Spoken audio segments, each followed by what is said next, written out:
Hey y'all, this is Jessica with Bless Your Heart. Let's do a vinyl split tumbler today. I'm going to mark halfway using my lid. You can see there. I'm going to use Flynn Sisters Supply Shop out of the Coastal Vibes vinyl, and I'm going to use sunglasses and East Hamptons.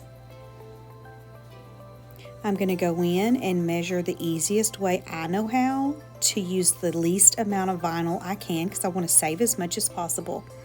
I'm going to use a Sharpie to kind of figure out where I need to cut on one side, and I'm going to cut that off, and then I'm going to go side to side and make sure that it matches on both of those marks that I've made. I'm going to use that first piece of vinyl as the pattern to cut my second piece of vinyl, and then I'm going to cut those off, and I'm cutting all of these using my paper trimmer.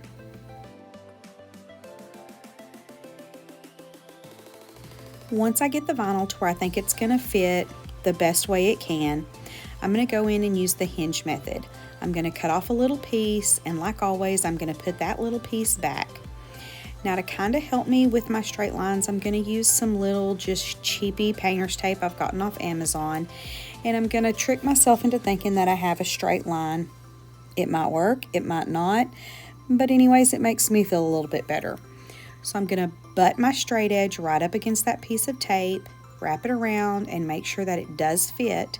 And I'm going to use my felt edge squeegee to kind of just shimmy this onto the cup. I do have a little bit of trouble with it, but this vinyl is very forgiving and it is very easy to work with. I am going to use where the vinyl goes over the straight edge of the tape to kind of cut my seam. And then I'm going to move on to the next piece of vinyl.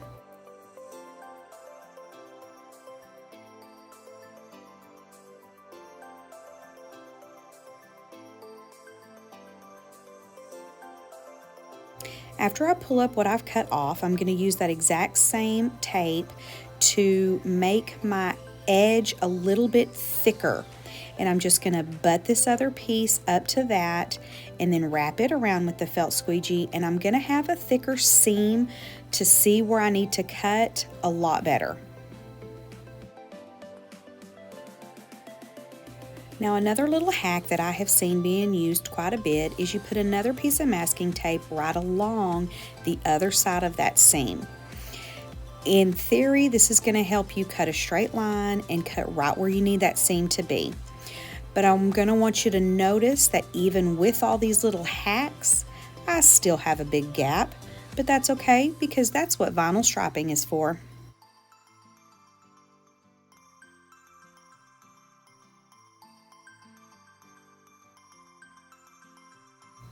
I'm going to use my edge trimmer here to go along the bottom and the top, and I'm going to get all that excess vinyl off.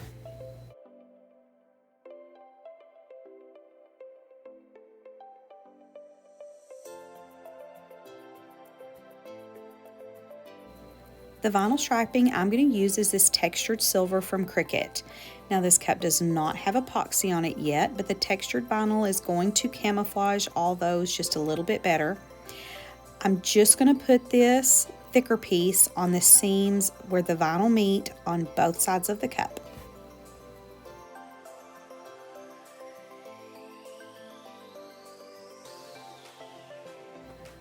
After I get the seams covered up, I'm going to go in with a little bit of polyacrylic and just some glitter. This first one is Peachy Olive Glitter Saltwater.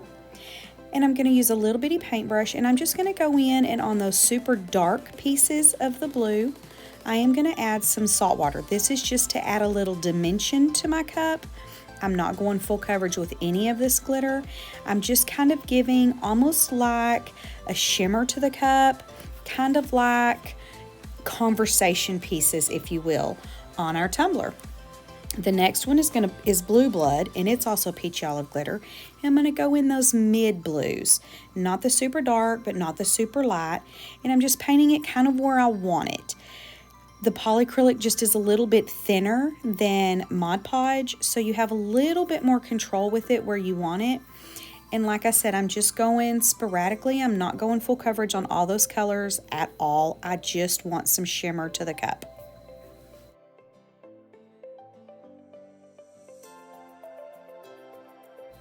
For the lightest blue, I'm going to use Love All Bling's Winter. This is just a really soft baby type blue. It's almost going to look opaly over these light pieces. And it's just, like I said, going to give it something else, something a little different to look at. And I'm just going to paint it where I want it.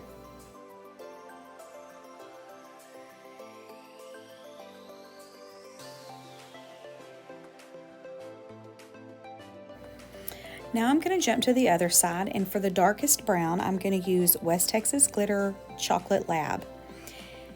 And this is just a really pretty shimmery brown.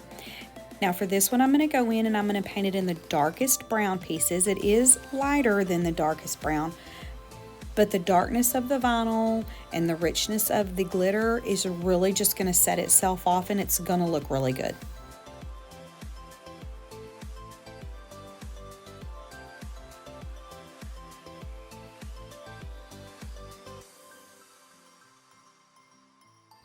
Now I'm going to jump back over to the blue section, and I'm going to use the Glitter Guy Karen for the white pieces. This is just one of those opaly whites that really everyone should have in their glitter collection. Now what I'm going to do here is kind of lightly follow like this river of white that kind of meanders through all these blues. I do not want full coverage with this white. I just kind of want to give us a little bit of sparkle to that white so it's not just flat, but this vinyl really speaks for itself. I'm just kind of adding extra to it because that's kind of what I do. Back over to the brown side, I'm going to use this aged amber, and I have said this before, but this is another one of those that you just need to have in your glitter collection because you just really don't have that burnt kind of color from any other place that I have found. Now these little fiery looking pieces is where I'm going in and painting this, and this is not full coverage, and this just is going to be super accenty. I'm just going to go in and paint it a little bit here and there, like I said, where it looks like there's a little bit of flame to it, and it's just going to bring it all out.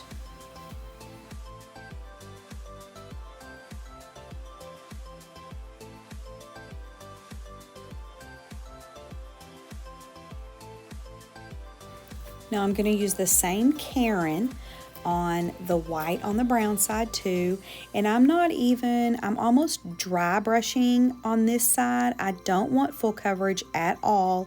I just kind of want some little almost striations in there of this, and it's basically just to give a little bit of shift.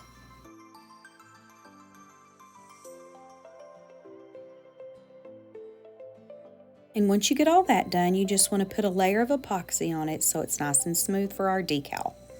Now here is the decal. This is the famous quote from The Help, and I'm using a deep navy blue for part of it, and then I'm using kind of that holographic-y kind of aqua color on the rest of it.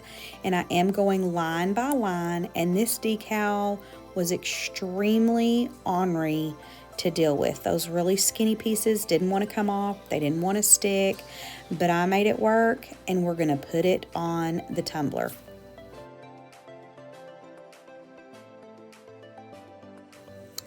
Like I said in the beginning, I did half and half with the lid, the seam in the lid. So this is going to be half and half side to side, not half and half front to back. So I'm going to use the hinge method and get my decal applied, and then I'm going to rub it down and remove that transfer tape.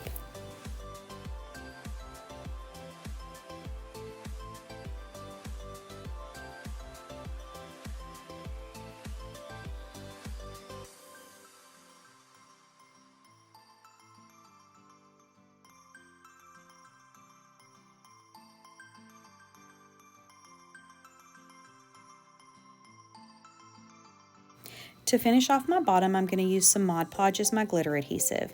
I have used a piece of electrical tape to kind of mask off where that vinyl is coming up. And for the glitter for the bottom, we're going to use Saltwater, and it's the same glitter that we used on the rest of the cup.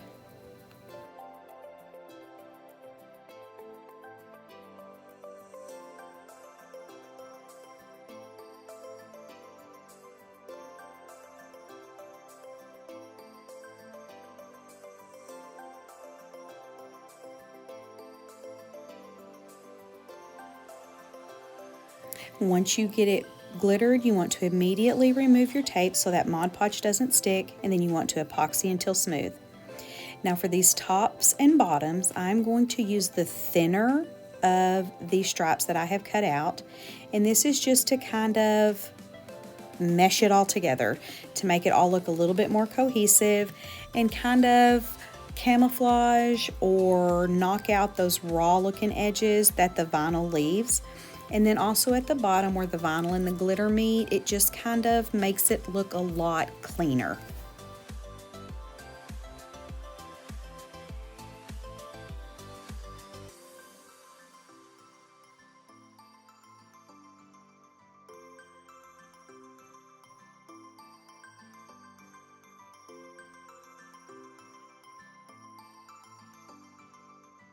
And this will be our final step. So once we get this done, we are going to do our final coats of epoxy.